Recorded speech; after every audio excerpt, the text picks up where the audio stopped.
Hoje vamos conversar com alguém que é retrato da palavra superação. De um menino do interior da Bahia que enfrentou rejeição, dificuldades com a família e vícios. Um empresário, mentor que hoje inspira e transforma muitas vidas por onde passa. Seja muito bem-vindo, Lúcio, no Você Podcast. Muito obrigado você que está assistindo aí. Obrigado pela sua audiência também. Olha, já quero começar deixando um abraço do Grupo Pro. Os meninos ficaram sabendo que eu vinha pra cá e falaram assim, manda um abraço do Grupo Pro. Eu vim todo de Grupo Pro hoje. Uau! Já fazendo aqui um merchan do Grupo Pro, né? Claro. E vai entrar no meio da nossa história aí. Vou falar um pouquinho sobre a importância do Grupo Pro e dos meninos que me acolheram aqui em Santa Catarina. Porque faz muito parte da tua transformação, né, Lúcio? Sim. Se não fosse a conexão com o time do Grupo Pro, talvez eu não estaria aqui nesse podcast hoje. Deus e seus detalhes. É, exatamente. Lúcio, vamos começar já bem do início. Bora. Como que foi crescer na Serrinha, Bahia? Porque o Lúcio veio da Bahia pra cá. Faz quanto tempo que tu tá aqui, Lúcio? Vai fazer 4 anos que eu tô em Brusque. Vai fazer 4 anos. E uau, olha o legado que tu já construiu aqui. Antes a gente estava conversando, antes de começar a gravar, eu disse, poxa, devia estar gravando isso tudo, porque ele entregou muito ouro aqui, tá? Ele entregou muito ouro. Eu aproveito sempre dessas conversas para desfrutar e trazer para minha vida também. Não é só para vocês. Tem muita coisa que eles também vão poder ouvir hoje e pegar chaves que vão virar o negócio. Tenho certeza que tu vai edificar muitas vidas por aqui. Mas me conta, como foi crescer na Serrinha, Bahia? Serrinha é uma cidade muito grande, né? Uma cidade que o maior prédio tem 4 andares. Então, na minha cidade era tudo muito tranquilo, tudo muito pacato. E eu tinha muita conexão com roça. Aqui vocês falam que é roça, mas pra gente lá já é fazenda. O que vocês têm aqui como roça no sul, pra gente lá é fazenda. Mas é uma cidade de um povo muito trabalhador. Muito trabalhador. As referências que eu tenho hoje, essa minha vontade de trabalhar, veio muito de Serrinha, né? Do meu primeiro emprego. Né? Daqui a pouco acho que vai ter uma pergunta que você vai me perguntar sobre como foi meu primeiro emprego, né? E eu sempre aprendi muito com o povo de Serrinha. Agora, um defeito que Serrinha tem, um defeito que minha cidade tem, falta de água. Se Serrinha tivesse água, a gente dominava o Brasil, tá? Porque pensa no lugar para dar de tudo. De tudo. As pessoas são muito inteligentes, muito trabalhadoras, só que a falta de água evita que indústrias vão para nossa cidade. Então tem muita indústria grande que poderia ser instalada lá, a gente tem muita terra, cidade maravilhosa, mas a gente acaba não tendo muita oportunidade. E aí foi nesse negócio de não ter muita oportunidade que o meu olho começou a brilhar para fora de Serrinha, e depois de uma oração, Deus me colocou para fora de Serrinha e cá estamos hoje. Uau! E Lúcio, conhecendo a tua história, tu vem de um contexto familiar bem delicado. O que mais te marcou emocionalmente na tua infância? Cláudia, vou ser sincero assim que acho que a ausência do meu pai, né, em alguns detalhes, hoje, depois de ter passado por vários processos, eu entendo que isso interferiu. Mas lá eu não entendia muito bem. Então para mim estava tudo uma mil maravilhas. Para mim era o correto a se fazer. Só que quando eu mudei a minha percepção de mundo, que abri a visão, comecei a andar com outras pessoas, ter acesso a novos ambientes, aí eu entendi que aquela falta do meu pai na infância gerou vários traumas em mim, muitos traumas. Traumas que eu tive que investir muito dinheiro para recuperar. E até então eu achava que estava tudo bem, até você descobrir que não estava tudo bem. E acontece com muitas pessoas. Viver um padrão achando que é normal, mas não é normal. É comum, mas não é normal.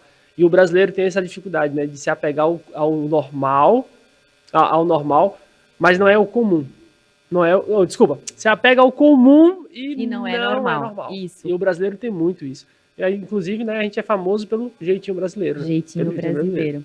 É comum, mas não é normal isso não. Né? Quando tu falou, me veio uma frase muito forte, que é: o conhecimento, ele liberta. Literalmente. Porque quando a gente passa por essas rejeições, isso vai criando várias feridas e a gente vai criando padrões e muitas vezes machucando as outras pessoas ao nosso redor, não prosperando, porque tu comentou em questão da ausência do pai, né? E o pai, na nossa vida, no contexto familiar, ele é o quem nos dá a direção. Sim. Eu também tive a questão com meu pai, né? Estou em processo ainda e muitas vezes eu também me sentia perdida, sem o merecimento, porque eu não tinha a figura paterna para me dar a direção. Exato. E uma coisa que, quando eu falo assim, né, porque as pessoas estão muito acostumadas a ouvir falar assim, tava sem pai, achando que o pai era bêbado, que morava, né, em outro lugar, Mas meu pai, ele era presente, meu pai nunca deixou faltar comida em casa, meu pai sempre trabalhou. Meu pai, na verdade, era o excesso do trabalho. O excesso do trabalho não dava margem para o meu pai ir na escola comigo. Meu pai nunca foi na escola comigo, meu pai nunca sentou para me ensinar uma tarefa. Meu pai nunca, que eu me lembre, né? Eu não tenho muitas lembranças da minha infância. Eu consigo lembrar dos 11 anos para frente. Dali para trás eu não tenho memória nenhuma. Já tentei descobrir o que acontecia comigo no passado, não achei. Mas eu não tive aquele negócio de sentar no colo do pai e ficar com o pai. De falar pro pai, vamos jogar bola, vamos sair para brincar ali. Não. Quando eu saía com meu pai é porque ele estava trabalhando. Aí eu ia junto com ele pro trabalho dele. Então eu não tive o pai na versão completa. Eu tive pai, mas essa ausência atrapalhou bastante. Daí, às vezes, tu até cria uma ferida relacionada ao trabalho. Sim. Porque, eu não tinha atenção porque o meu pai só dava atenção pro trabalho, então trabalhar não é bom. Aí que entra o lance do meu primeiro emprego. Deus colocou um cara na minha vida que eu considero como meu pai também. O nome dele é Ailton. O nome da oficina que a gente trabalhava era injetar bombas injetoras. Então, o negócio era tão louco que, assim, o meu pai trabalhava muito, né? Eu tinha uma bicicleta, meu irmão também é Lúcio, né? O nome dele chama de Lucinho. Meu pai é Lúcio, eu sou Lúcio e meu irmão é Lúcio. São 3 Lúcios da família. Muda só o segundo nome. É Mário Lúcio Macedo, meu pai, Mário Lúcio Macedo, filho do meu irmão, e eu sou Lúcio Mário. E ele me deu uma bicicleta. E eu brincava de motoboy. Eu pegava um passageiro invisível, né? Fingia que tava levando um passageiro. E um dia eu brincando, parei na frente da oficina. Aí eu falei, você não deixa eu trabalhar aqui? Aí ele falou, você quer trabalhar? Eu falei, quero. Ele fala com seu pai. Meu pai era cliente dele, né? Fala com seu pai deixar, eu trabalho. E eu comecei a trabalhar com 11 anos com esse cara. Pensa num cara honesto ao extremo. E muito trabalhador. Então foi com ele que eu aprendi muito sobre caráter. A gente, não sei se você conhece a arruela, né? Tipo um negocinho assim que bota nas coisas assim. Sim. Eu nunca vi o cara tirar uma arruela de uma bomba injetora. A gente trabalhava com bomba injetora. Ele fazia questão de devolver as arruelas velhas para cada cliente. Era no detalhe. E falar em detalhe, a nossa oficina, não sei se eu consigo mostrar a mesa aqui, não, né? Mas tipo assim, Cláudia, aqui tá a oficina, aqui tá a oficina, aqui tinha uma rua e aqui era um esgoto a céu aberto. E o sol pegava a tarde inteira na gente. E esse cara, eu nunca vi esse cara reclamar e nem fazer cara feia. Nunca vi esse cara reclamar. E aí vem a questão da roça, né? Eu trabalhava com ele na oficina e ele me levava pra roça. Então eu trabalhava com ele na oficina e quando eu tinha oportunidade eu ia pra roça pra trabalhar na roça também. Só que era muito bom trabalhar com ele. Muito bom. Então eu não tive essa aversão a trabalho. Só que, por outro lado, a falta do meu pai me fez ser um vendedor muito fraco. Não era vergonha de vender, mas eu não me sentia bem vendendo. Eu achava que eu tinha que entregar demais, de graça, servir as pessoas e não precisava eles me pagarem. E isso me lesou de um jeito que foi assim... Vou dizer assim, a parte mais alta dessa parte ruim foi quando eu tive que sair de casa. Eu tive não, né? A Bruna me colocou fora de casa. E foi um momento assim que eu identifiquei, né? Vendedor fraco não sustenta a casa e acaba perdendo a família. Exatamente. Lúcio, tu comentou que tu não lembra muito da infância, Não. né? E quando você olha para esse vazio, como é que você se sente hoje? O que tu sente quando olha para esse vazio? Eu tenho um mentor que até comentei com ele, eu falei assim, cara, eu preciso resgatar as memórias da minha infância. Eu não admito não lembrar do que eu vivi na minha infância. Eu preciso saber como é que era o tratado com minha avó morreu, eu tinha acho que 4 anos, então eu tive memórias até os 4 anos. A Maria Helena, minha filha mais do meio, ela lembra de coisas que ela tinha 2 anos de idade. Eu falei, não, se a Maria Helena consegue lembrar, eu também tenho que lembrar. E eu vou buscar ainda, né, essas lembranças, mas hoje o meu sentimento é de muita gratidão. Porque eu sei que a vida da minha mãe e do meu pai não foi fácil. Não foi fácil, meu pai é analfabeto, minha mãe também. Não estudaram, não tiveram oportunidades. E eles me criaram de uma maneira que hoje eu reconheço. Era o suprassumo da excelência. Suprassumo da excelência. E eu sou muito grato a meu pai e minha mãe. São 2 seres assim incríveis que, se eu pudesse, eu colocava debaixo do braço assim e levava para onde eu vou. Mas cada um tem a vida que merece, eu não posso interferir na vida deles. Como um dia eu tive que também falar, mãe, deixa que eu cuido da minha vida. Porque tá me atrapalhando esse excesso de amor. O excesso de amor da minha mãe chegou também a atrapalhar uma fase da minha vida.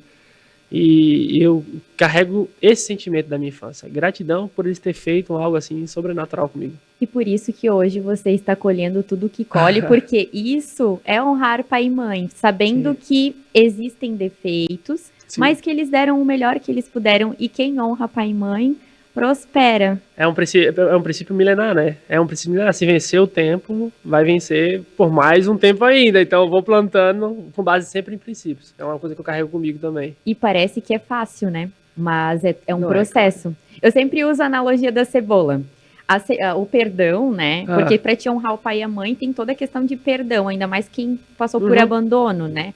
Então, a cebola tu vai abrindo, é camadas. Sim. E cada camada vai te fazendo chorar. E chora mais, demais. E daí tu chora mais, chora mais, chora mais. Só que tem que estar disposto a Sim. descascar a cebola. Sim, sim, E sim. é sobre isso. E quando eu comecei o processo de desenvolvimento, tinha que ligar para pai e mãe e começar a fazer essas honras, né? Com palavras, depois com atitude, com ações. Eu lembro que a primeira vez que eu falei com meu pai falou assim, tá bom, e desligou o telefone. Aí eu falei, será que ele entendeu o que eu falei? Que eu liguei, né? Pai, eu te amo, obrigado por tudo. Ele, viu, valeu sim, valeu, tchau. Ele desligou o telefone. Aí depois minha mãe mandou mensagem, foi que tu falou com teu pai, que ele tava aqui chorando. Aí eu falei, entendi, entendi. Eu acho que ele ficou assustado. E toda vez que eu ligo pra ele agora tá melhor.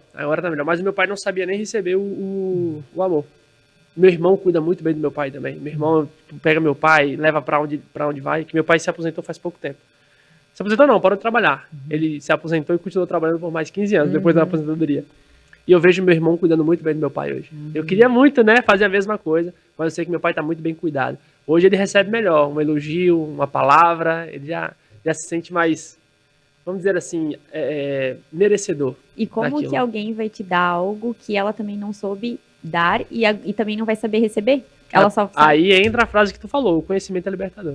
Se eu não tivesse acessado as mesas certas, as pessoas certas, com o conhecimento certo, talvez eu e meu pai não tivesse a relação que a gente tem hoje. Que exemplo. Forte, vou levar para minha vida, tá? Estou precisando. Lúcio, em que momento você percebe na sua adolescência que a sua adolescência foi tomada por excessos e autossabotagem? Porque tu comentou comigo que teve vários excessos durante a tua adolescência, inclusive um deles a gente vai tratar aqui, é um assunto delicado, mas tu se dispôs a me contar. Fica tranquila, tá tudo certo. Porque o que eu vivi ou é pra me moldar ou pra mudar outras pessoas. Então não tem que ter vergonha do passado, né? Não tem que ter vergonha. Ao contrário, como eu falei, gratidão por tudo que eu vivi e saber ressignificar isso. O que mais me sabotou na minha adolescência foi querer ser adulto. Então eu tinha uma má fama, né, de pegador. Só que isso não começou com 18 anos, 20 anos, começou aos 11 mesmo. Então aos 11 anos eu já me relacionava com as menininhas. As brincadeiras de casinha não era para brincar de casinha. Já tinha uma segunda intenção naquilo ali. E aí aos 14 anos eu fui pai. Então com 14 anos eu já tinha um filho. E na época eu engravidei a prima da minha namorada. Então era assim, sempre uma loucura a minha vida. E nesse meio tempo entrou bebidas e drogas. E aí você vai se perdendo com as mesas que você vai sentando. E toda vez que eu chegava numa mesa, lembra que eu falei que eu tinha ausência de pai? Chegava nas mesas e recebia validação. Nossa, como ele bebe e não embebeda, porque a cocaína segurava a onda, né? Ele fica a noite toda acordado. Cara, ele pegou fulano de tal, beijou não sei quem. E era sempre mulheres mais velhas. Sempre mulher. A mulher mais nova que eu tive relação foi Bruna, que é um mês mais velha do que eu. Foi a mulher mais nova, mas também é a mulher da minha vida, né? A mulher da minha vida, essa aí poderia ser até 100 anos mais velha. Ela que tava tudo certo. E aí, pra mim, foi assim, eu matei a minha infância pra viver uma vida que não tava no tempo certo. Não tava no tempo certo. Só que eu fui recebendo validações do mundo, o mundo foi dizendo coisas sobre mim, e eu não entendia quem eu era. E aí eu me deixei levar pelas coisas do mundo. E quando você não entende quem você é e não se posiciona, o mundo vai diz dizer quem você é, te limita. E aí qualquer caminho serve, tá? Qualquer caminho serve. Aí você se perde fácil. Lúcio, tu comentou que tu foi pai aos 14 anos, muito novo. E o que isso afetou na tua vida? Fora a liberdade, né, de viver a minha adolescência e poder arriscar mais, eu me limitei a não poder mais arriscar. Então, na época, eu era jogador de futebol, estava quase conseguindo ir para um grande clube, eu tinha passado no Grêmio, na base do Grêmio, estava esperando alojamento e tudo mais. Eu sou gremista, tá? Porque na Bahia, né, poxa, você vai jogar no Sul e tal. Então, eu estava numa fase muito boa quando eu estava jogando. E aí veio a notícia, minha mãe falou assim, Lúcio, tem que vir para casa. A mãe do meu filho, que é a Larissa, ela teve apêndice, né? E aí foi pra UTI e tudo mais, e minha mãe falou assim, acabou, agora tem que trabalhar. E aí de jogador eu virei garçom, e ali eu voltei a ter que trabalhar de novo, foco total em trabalho, que eu ganhava meio salário mínimo como jogador. E aí quando a coisa apertou, eu tive que trabalhar de fato, né? Mas mesmo assim, era de menor e tava trabalhando. Pra você ter uma noção, eu pilotava a moto pra fazer entrega, carro dos outros, eu pegava pra lavar. Tu sempre foi um adulto precoce. Sempre, sempre. Eu trabalhava na oficina, que eu falei, né? Mas final de semana eu lavava carro, trocava a lavagem do carro por uma voltinha na praça. Aí lavava o carro e ia pra rua, dava uma volta. Por causa, não conseguia cobrar dinheiro. Eu conseguia fazer muitos favores. Então, cuidava de cavalo dos outros, cortava capim, cuidava de galo de briga. Eu fiz muita coisa, muita loucuragem.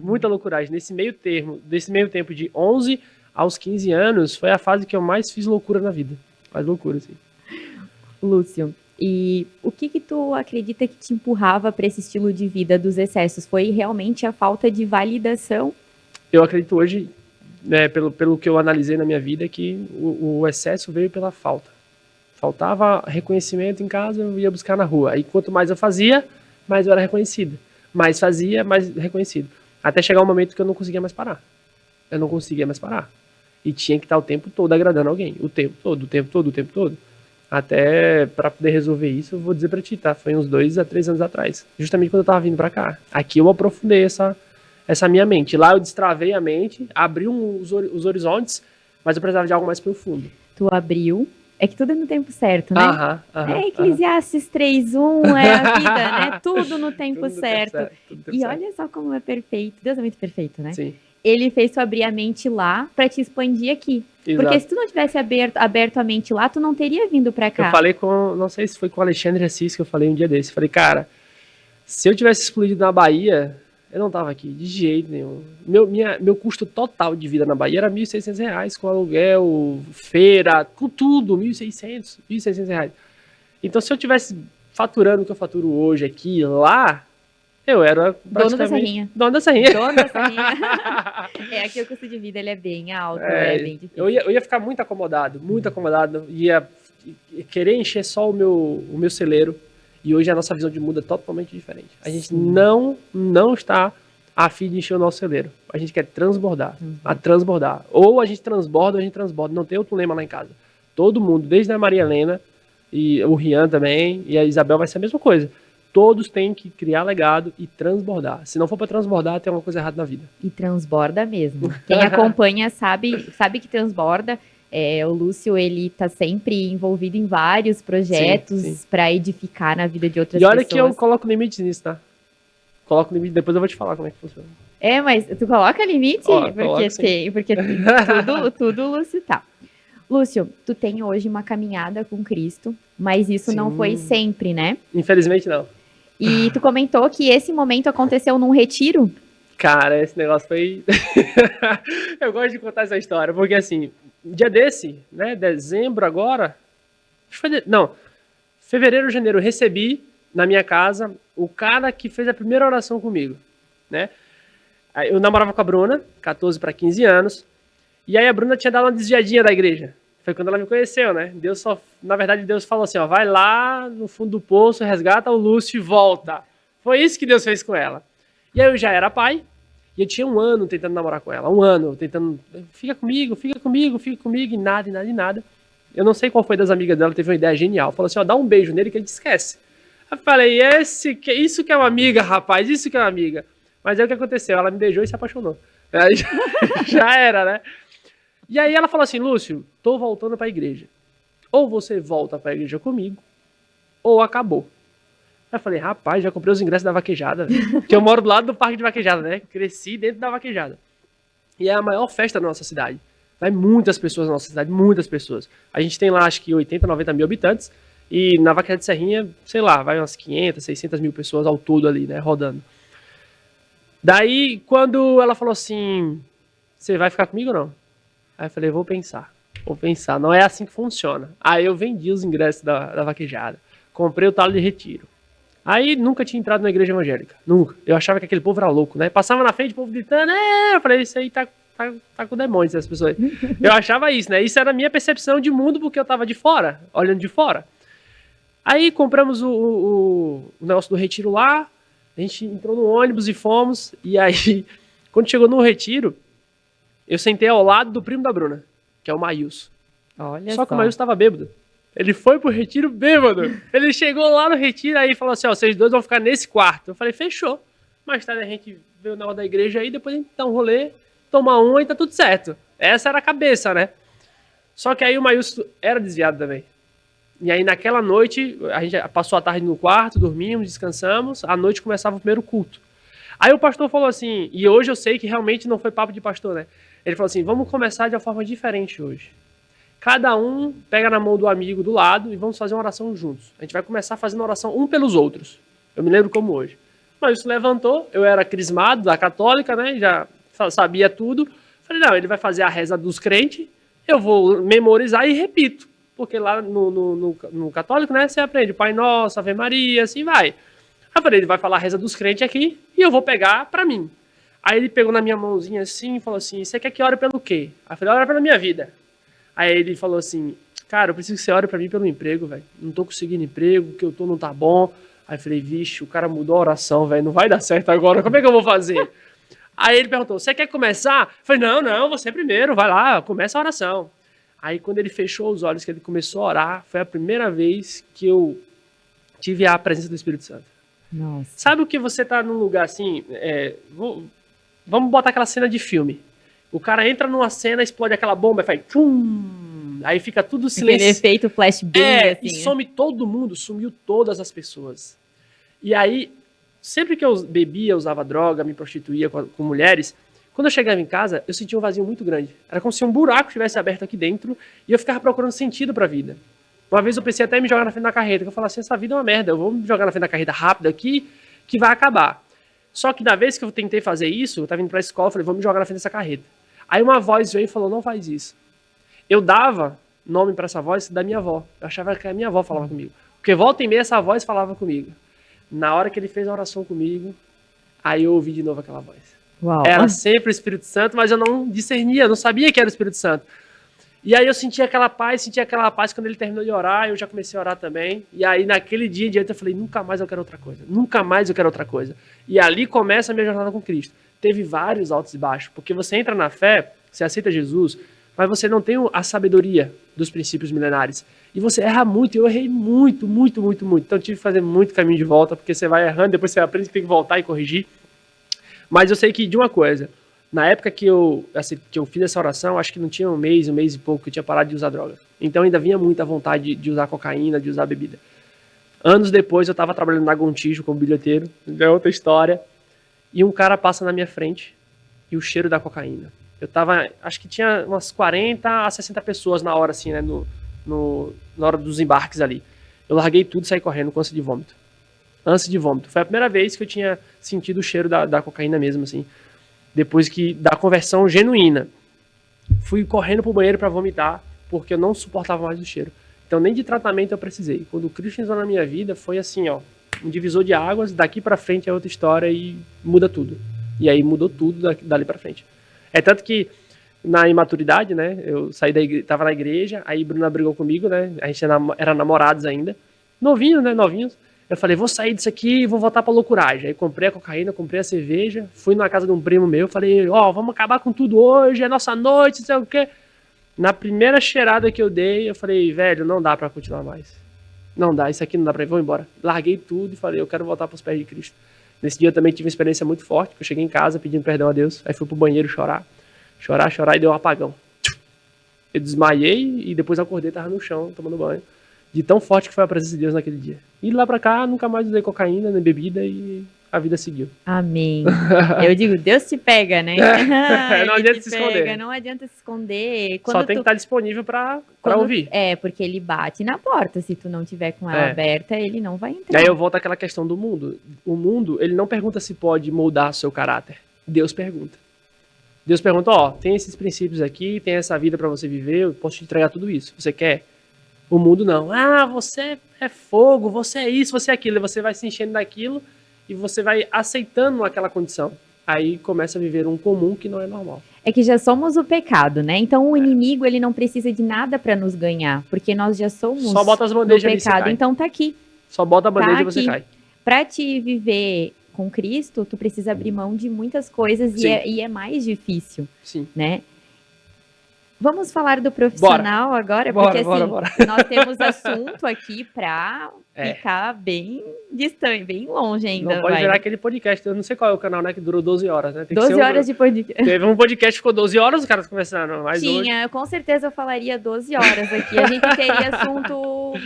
Para muitas horas. Vamos ter que fazer outro episódio. Aí tem que ser com churrasco, alguma coisa assim, entendeu? Tem que ser diferente. Já vamos ter que falar com algum fornecedor, algum patrocinador, para botar uma pizza aqui. Ai. Lúcio, tu tinha comentado que tu já empreendia, teve uma época que tu já empreendia e tu precisou voltar a ser pedreiro. Conta um pouco essa história. Na verdade, assim, eu quebrei 2 vezes. Eu não sabia, eu não tinha foco nem gestão. Então, qualquer oportunidade que aparecia, eu abraçava. E nessas 2 vezes que eu abracei essas oportunidades, era golpe. Então, ali eu fiquei com medo de empreender mais ainda. Porque minha família não tem... Que eu me lembro, não tem empreendedores. Na minha família não tem.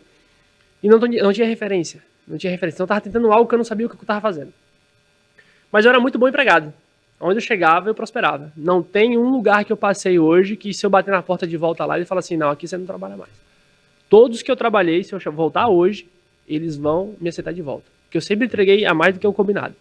E nessa época que eu virei pedreiro, antes eu trabalhava na comunicação visual.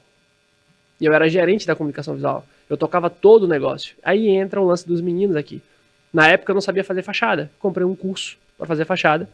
E aí nesse curso tinha um grupo de WhatsApp. No curso de WhatsApp, o Gabriel, que abriu as portas para mim aqui em Brusque, ele e o Fabiano, na verdade, os 2 juntos, né? Aí eu falei assim, cara... Você manja demais de comunicação visual. Eu posso passar uma semana na sua empresa? Aí ele mandou um áudio. Tchê, uma semana não dá, cara. Mas se tu quiseres vir 15 dias aqui. Eu, beleza, onde é que tu mora? Aí ele, eu moro em Brusque. Eu falei, onde é isso? Ele, Santa Catarina. Eu não sabia nem que existia Santa Catarina. Pra mim era Rio Grande do Sul, dali pra baixo era tudo Rio Grande do Sul, entendeu? Eu não sabia que tinha essa... Paraná, Santa Catarina. Não sabia, não. Aí eu falei, dá pra ir de carro, vamos ver quantas horas é. 30 e poucas horas de carro pra vir pra cá. Falei, de carro não vai. Aí eu falei com o chefe lá, ele falou, não, pode ir. Aí meu chefe me mandou com um valor pequeno, porque a nossa realidade é diferente, né? Uhum. O valor que ele me deu, dava pra passar uma semana. Ele falou, vou te dar esse valor, tu passa uma semana que vem eu te mando mais dinheiro. Aí quando eu cheguei, que eu falei pro Gabriel quanto que eu tinha, o Gabriel, vamos lá pra casa. E o cara não me conhecia, eu não conhecia o cara, me botou na casa dele, e aí começou a minha jornada. Fiquei 15 dias aqui em Brusque, aí conheci o Fabiano, a Dai, a Pri, a esposa do Gabi. Cara, eles me abraçaram assim como se fosse filho. Parecia que a gente se conhecia há anos. Só que os caras tinham uma visão de mundo totalmente diferente de lá. Sabe o que mais me impactou quando eu cheguei em Santa Catarina? Vocês embalam o lixo pra jogar fora. Na Bahia a gente joga no meio da rua e tá tudo certo, é comum lá, mas não é normal. Então eu vi a galera embalando o lixo pra jogar fora, eu já fiquei louco. Eu falei, como que pode embalar o lixo pra jogar fora? E aí aquilo foi mexendo comigo. Os meninos na época fizeram uma proposta pra mim, cara, vem trabalhar pra nós, te pago tanto. Era tipo assim, 4 vezes mais do que eu ganhava lá. Eu falei, não, o compromisso que eu tenho com o meu patrão lá, eu vou honrar. E voltei pra Bahia e fiquei 1 ano. Só que depois que você vê, não tem como desver. Quando tu sai da caixa, é que toda mente que se expande não volta pro mesmo tamanho. E aí eu fiquei, dali em diante, sendo impressionado por Bruna. Eu quero morar lá, vamos aceitar essa proposta. Eu falei, não vamos, porque agora já tava o medo de empreender. Vai dar errado de novo, vai ser outro golpe, eu vou cair de novo. E aí eu passei 1 ano ali na comunicação visual e eu vi que não era o meu lugar. E assim, da noite pro dia, sem pensar e nem calcular, eu cheguei na mesa do chefe e falei, eu não quero mais. Chorando, não quero mais. Ah, você vai fazer o que da vida? Não sei. Só que aí eu tava com ela ainda piquititica em casa, né? Aí no outro dia eu falei, ferrou, vou fazer o que da vida agora? Aí tinha um trabalho de ajudante de pedreiro. Meu sogro era o pedreiro da obra e eu seria o ajudante. Do zero, uma obra ia começar, eu falei, ótimo, passar vários meses trabalhando aqui, tá tudo certo. E tipo assim, a diária do pedreiro, do ajudante era R$50. Olha do que tu tava se escondendo. E detalhe, tá? A obra não era na cidade, era no povoado. Então eu andava 8 quilômetros de Brusque aqui é normal, né? Pra gente é uma distância um pouco gigante. 8 quilômetros até essa roça para poder trabalhar e voltava. Todos os dias. Só que eu não sabia que pedreiro, se trabalha, ganha. Se não trabalha, não ganha. E aí, nos dias que não trabalhava, a coisa apertava, porque faltava muito, fazia muita falta de dinheiro.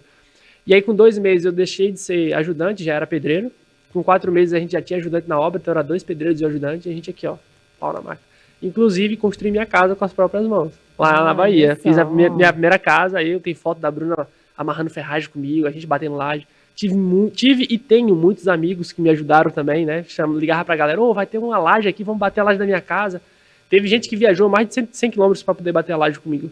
Eu cheguei lá, eu tava na laje, quando eu olhei no portão assim, eu falei, quem é aquele cara? Um outro amigo nosso em comum convidou ele. O Lúcio vai fazer a laje domingo.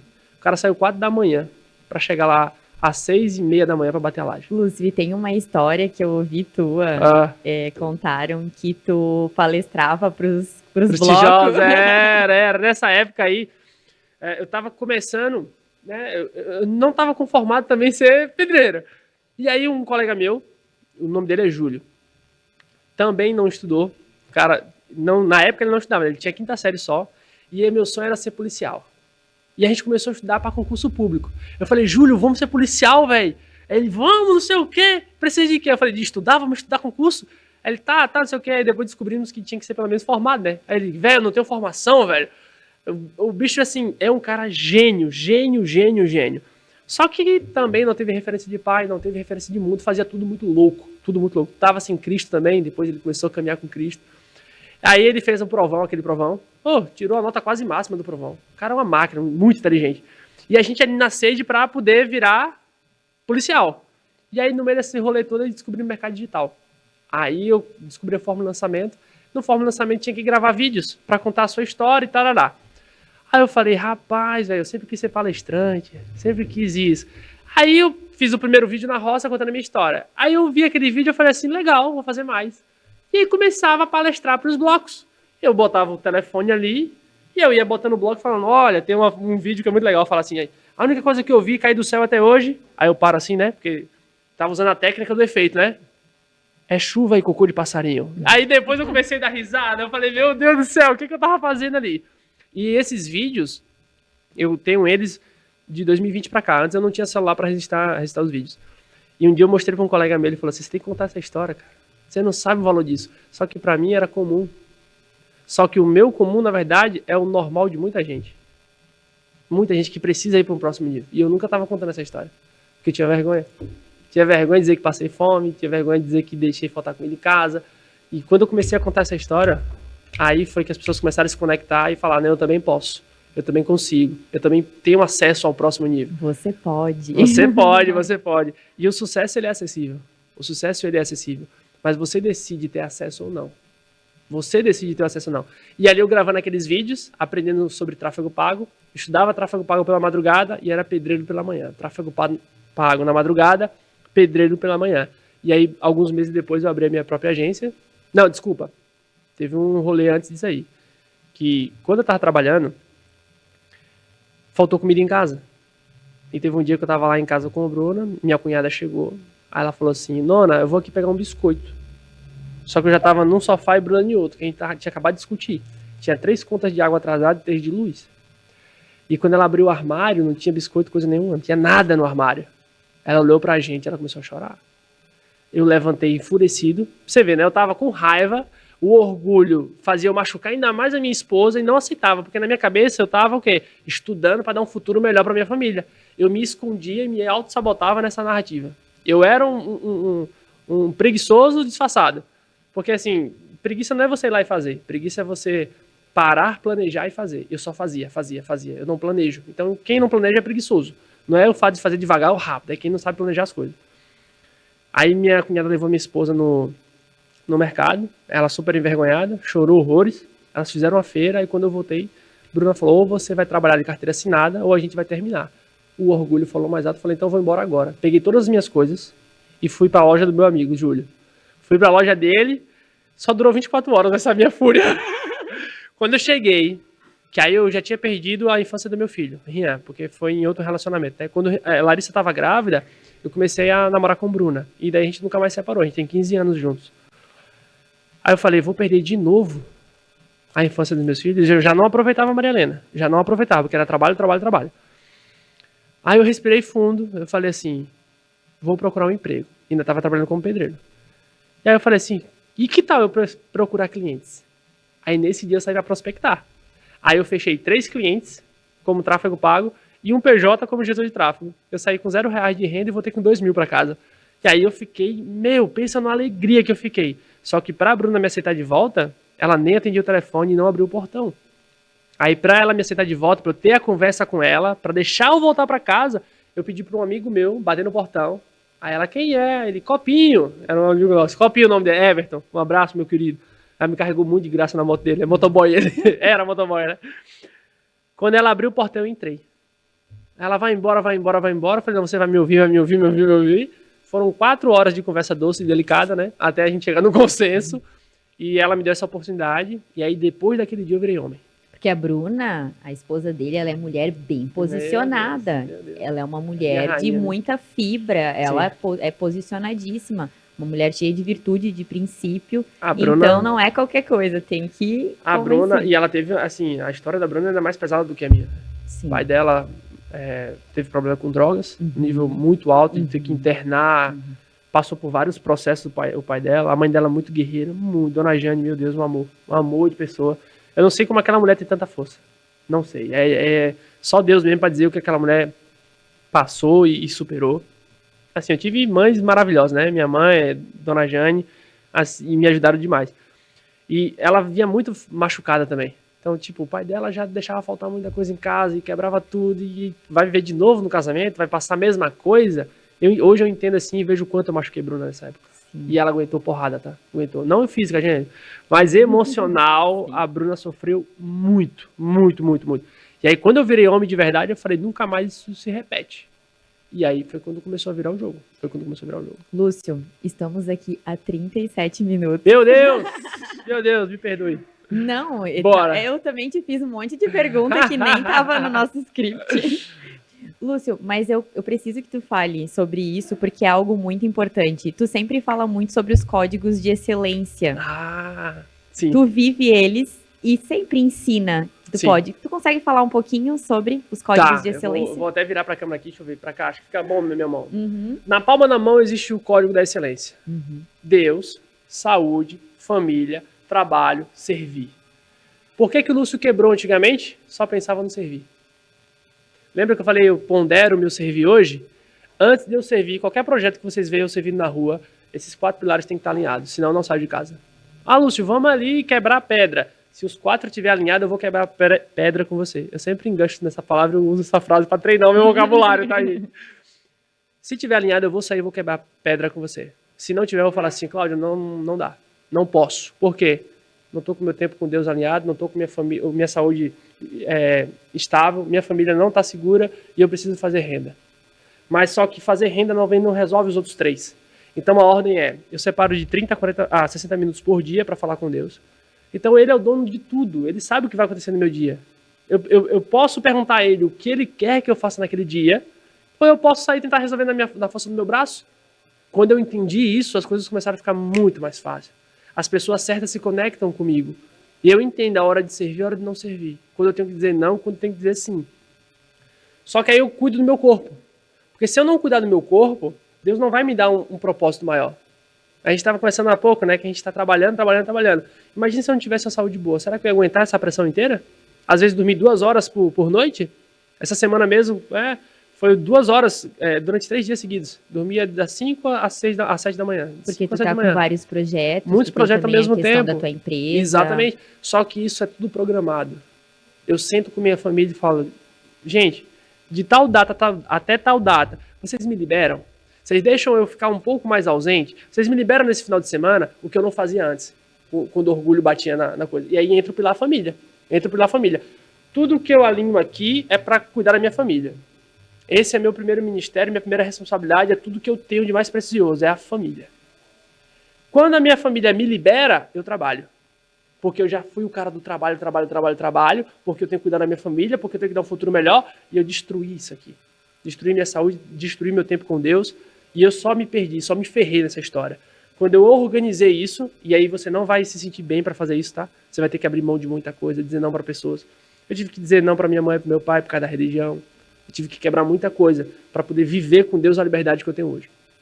Alinhei com minha família, agora eu trabalho e faço um trabalho diligente. Na Bahia a gente fala, trabalho igual cavalo. Você tem que trabalhar muito, entregar além do combinado. E aí, por fim, quando você está com o seu trabalho estruturado, está fazendo receita, você serve ao mundo. Você vai, por exemplo, hoje são 16 horas agora, né? Eu pude parar tudo para vir aqui no podcast. Inclusive, fiquei muito feliz, muito honrada, porque ele está prestes de um grande evento. Sim. Ele disponibilizou do tempo dele para compartilhar e transbordar na vida de outras pessoas aqui. Exatamente. E só para vocês terem noção, essa semana inteira eu não pisei o pé na empresa, entre aspas, né? Minha empresa é digital, então fica espalhado pelo Brasil todos os colaboradores. Mas eu não atendi nenhum cliente essa semana. Nenhum cliente essa semana. Eu falei, pessoal, não posso atender ninguém, mas eu estou no meu momento servir. Eu estou no momento de servir.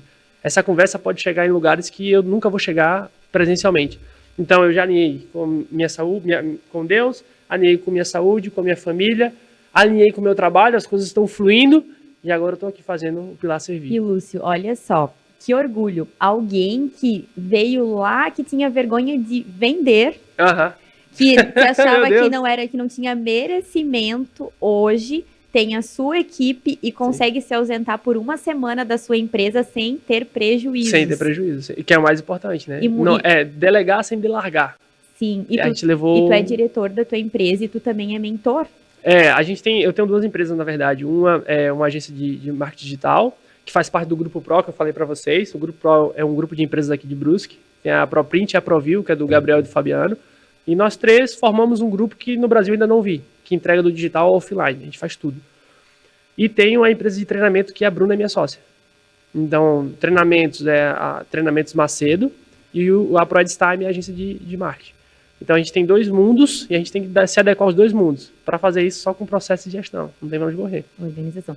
E de quem não conseguia gerir nada hoje em dia, para ver como é importante alinhar os códigos de excelência. Ele vive na prática os códigos de excelência. Sim. E conheço a história dele e posso dizer que é realmente verdade. Um detalhe que agora que você falou, eu lembrei. Que foi mais difícil nessa ascensão entre o caos e o crescimento? O desfrute. Porque o final de semana é para descansar, certo? Uhum. Até biblicamente falando, você tem que descansar. Sim, no 7º dia. Eu me sentia um lixo quando parava para assistir filme com Bruna. Eu falava, como eu tô sendo improdutivo, eu tenho que trabalhar, acrescentando merecimento. Eu tenho que fazer isso, eu tenho que fazer aquilo. Hoje eu anseio pelo final de semana. Hoje eu não fico um dia, eu fico 2 dias de folga. Eu fico sábado e domingo com a minha família. Mas antes, parar um tempo, eu me sentia assim, horrível. Né? Eu tinha que estar trabalhando, Só que hoje eu boto limite até no meu dia a dia de trabalho. Às vezes a galera fala, mas tem que trabalhar tal hora até tal hora. Não é trabalhar de 8 às 18. É saber que de segunda a sexta a minha cabeça pensa de uma forma. Sábado e domingo ela pensa de outro. Só que de segunda a sexta eu posso variar os meus horários. Eu posso trabalhar à noite, ok, mas o que é que eu fiz de manhã? De manhã eu deitei para minha família. Eu posso trabalhar à tarde e não ir pela manhã, mas eu cuidei da minha saúde pela manhã. Então eu vou equilibrando 5 pilares. E aí nunca dá errado essa conta. Quando 5 pilares estão alinhados, nunca dá errado. Não é sobre ser perfeito em tudo, é sobre equilibrar. Exato. Você não é uma máquina para cumprir um cronograma exato. De manhã eu vou fazer isso pro resto da minha vida. Impossível, nenhum ser humano consegue. Mas se você tem um padrão, você consegue remanejar. E às vezes quando eu erro numa demanda, eu faço assim, ok, amanhã eu faço de novo. O erro passou, não tem como voltar atrás. Posso corrigir amanhã. Se hoje eu não fui na academia, amanhã eu vou. Mas quem fala que a regra é ir todos os dias na academia? A regra é ser saudável, é ter um corpo forte. Então, às vezes eu vou 2, às vezes eu vou 3, mas se você me chamar agora para correr 10 km na Beira-Rio, eu consigo. Tranquilamente. Eu faço jiu-jitsu lá com o pessoal da Arte Suave, né, que também é um projeto social. É só me ajunto, a gente fala junto na Bahia, né? Só se ajunto com gente de alto nível aqui em Brusque. Que também é uma galera que tem um coração assim absurdo. É uma turma de empresários. Todos cuidando da saúde emocional. Todo mundo vai às 11 horas da manhã, ou seja, no horário comercial. Você parar para cuidar da sua saúde, ou você está muito comprometido com o seu crescimento, ou você está muito perdido nos seus processos comerciais. Um dos dois, porque você abrir um horário de 11 horas na sua agenda para cuidar da sua saúde, é porque você está no nível altíssimo de performance. É incrível, é incrível. Podia ficar aqui até amanhã conversando, que tem muito tesouro. E, Lúcio, se tu pudesse voltar atrás, o que tu diria para aquele menino de 11 anos, que é a fase que tu mais lembra? O que tu diria para aquele menino? Ai, Cláudia, agora você me pegou. Acho que a primeira coisa que eu ia falar pro Lúcio de 11 anos, que é o que eu lembro, era para ele ouvir a voz de Deus. Esmerilhar a Bíblia. ler e conhecer o que Deus preparou para ele. Só no dia que eu conheci o que Deus tinha para mim que eu comecei a viver. Antes eu sobrevivia. Quando eu entendi o que Deus tinha para mim, eu comecei a viver. E depois eu ia dizer para ele, modela as pessoas que têm sucesso. Eu tive muita vergonha de copiar algumas pessoas. Hoje eu modelo até o jeito de falar. Eu tenho mentores, um para cada área da vida. Tenho um mentor para o casamento, tenho um mentor para os negócios, tenho um mentor para o storytelling, tenho um mentor para o tráfego pago, tenho um mentor para minha vida espiritual. Então eu pego o melhor de cada um deles e eu vou compondo o meu repertório. Mas eu não deixo de ser eu. Eu pego a minha essência e eu aplico o que eles aplicam há anos. E tudo que venceu a prova do tempo está validado. Então eu olho não para um cara que está hypando agora. Eu olho para quem já tem 30, 40 anos de história. E eu falo, nossa, o cara construiu isso dessa maneira, vou modelar. E eu modelo. Então, conexão com Deus e modelagem é o caminho mais rápido para qualquer pessoa crescer na vida. Qualquer pessoa, independente de onde ela veio. Se vir lá da Serrinha, se é de Brusque, se é da Conchichina, Do Rio Grande do Sul. do Rio Grande do Sul. Se você aplicar os princípios bíblicos, se aprofundar na palavra do Senhor, na Bíblia, e modelar as pessoas que têm sucesso, você chega mais rápido. A verdade nos liberta. A É o verdade nos conhecimento libera. e a verdade. Lúcio, eu quero agradecer muito a tua presença aqui. Temos muito mais assunto para conversar, mas eu queria muito agradecer, sabendo da tua demanda, sabendo de como é para ti conciliar. Eu agradeço muito, me sinto muito honrada com a tua presença aqui. Imagina, eu que agradeço. Eu estou extremamente feliz com a oportunidade. É o meu primeiro podcast, né? Primeiro podcast. Que honra! Mas é uma coisa que eu visualizei. Então, lembra do acesso que eu falei? De mundo? Lá em Serrinha, tinha uma oração que eu falava assim, Deus, eu quero doar 100 mil reais por mês. Me dá a estratégia. E quando eu estava na minha melhor fase em Serrinha, na melhor fase, Cláudia, melhor fase, meu Deus, estava tudo muito tranquilo, dinheiro no bolso, estavam terminando nossa casa, estava lindo. Eu abri o meu caderno, fui fazer essa oração, e Deus falou assim, como é que você vai fazer isso aí em Serrinha? Eu fechei o caderno, comprei a passagem, falei, Gabi, Fabiano, estou chegando, vocês conseguem me pegar? Ali foi uma virada para mim. E hoje, né, estar aqui no podcast, está realizando orações que tinha escrito. Senhor, me dê ferramentas para que minha voz chegue a outros lugares, em outras pessoas, que aquilo que o Senhor me deu acesso, elas tenham acesso também. E eu garanto, você que está assistindo, se você aplicar os 5 pilares do Código da Excelência na sua vida, você vai para um outro nível que já você está sentado aqui, ó, dando entrevista com a Cláudia. Eu vou abrir uma coisa que eu não abro muito aqui, não abri em nenhum episódio. Todas as pessoas que sentam aqui, elas são respostas de oração. Eu sempre peço para que o Espírito Santo me guie, para cada pessoa que senta aqui, sente aqui, seja a resposta de oração, porque é sobre isso. Não é sobre dar visibilidade, é sobre transbordar, edificar a vida de outra pessoa. Por isso que eu prezo muito as histórias que eu trago, para realmente trazer essa sensação do você pode. Sim. Mas com princípios. Exato. E tá sendo maravilhoso esse podcast, tá? Maravilhoso. Muito obrigada. Hoje ouvimos uma história real de evolução, com quedas duras, mas subidas também. Sim. Lúcio nos lembra que nunca é tarde para recomeçar. E quando a propósito, Deus usa até o deserto para florescer. É isso aí. Se esse episódio te inspirou, compartilha para um amigo e também segue o Lúcio nas redes sociais. Em todo o episódio vai aparecendo o teu arroba, Lúcio Mário Eds, né? Isso, exato. Porque o Lúcio, ele compartilha muitos tesouros no Instagram dele. Sim. Segue o Instagram dele, segue o do Você Pode, segue o meu também, Cláudia Fernanda CF. E aí começa a transformação agora, né? Exatamente. Se você quer transbordar na vida da pessoa, ó, clica no botãozinho de compartilhar aqui e manda. Pelo menos 2 pessoas. 2 pessoas você tem que transbordar hoje, não é possível. Se cada um compartilhar com 2 pessoas, a gente consegue muitas pessoas, que as 2 pessoas que tu vai compartilhar com mais 2, aí já são 5. Daqui a pouco 7, e a gente vai alcançar muita gente dessa maneira. E para lembrar que você pode tudo, você pode superar, você pode vir do outro lado do Brasil, transformar a tua vida, e você pode também ser inspiração para outra pessoa.